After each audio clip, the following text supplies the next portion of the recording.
महाभारत के युद्ध में भगवान श्री कृष्ण हर दिन मूंगफली क्यों खाते थे?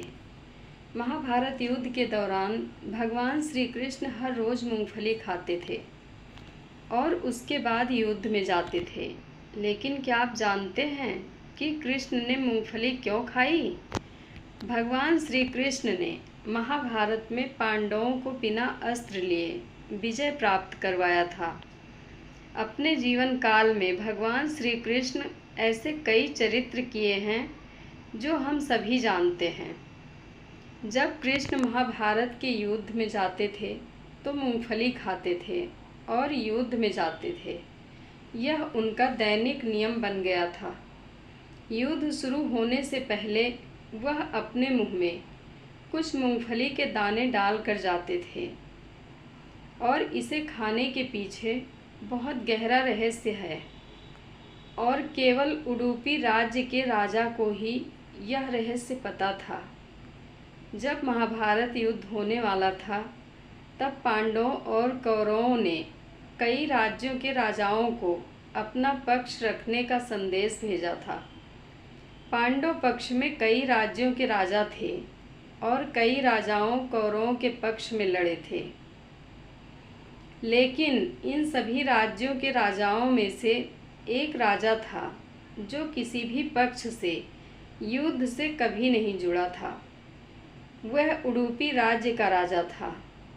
इस राजा ने भगवान श्री कृष्ण से कहा था कि हर राजा पांडवों और कौरवों के पक्ष में लड़े और शाम को युद्ध खत्म होने पर छायांकन में आ जाएंगे। उसे भोजन की आवश्यकता होगी। इसलिए भगवान श्री कृष्ण ने कहा, मैं पांडवों और कौरवों के लिए, हर राजा और सैनिकों के लिए भोजन की व्यवस्था करूंगा। और भगवान श्री कृष्ण ने राजा को भोजन बनाने का आदेश दिया।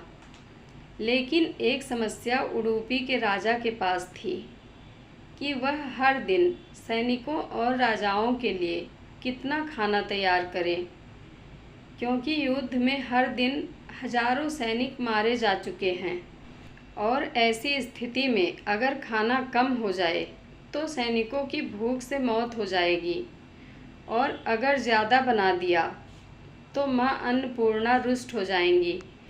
इसलिए वह असमंजस में पड़ गया। ऐसी स्थिति में उन्होंने भगवान कृष्ण के समक्ष यह स्थिति प्रस्तुत की।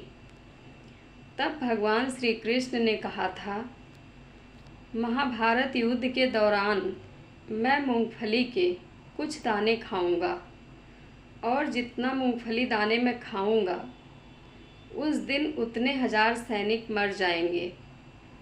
ऐसे में भगवान श्री कृष्ण रोज़ मूंगफली खाते और राजा से कहते थे कि पर्याप्त भोजन मिले और खाना भी बर्बाद ना हो।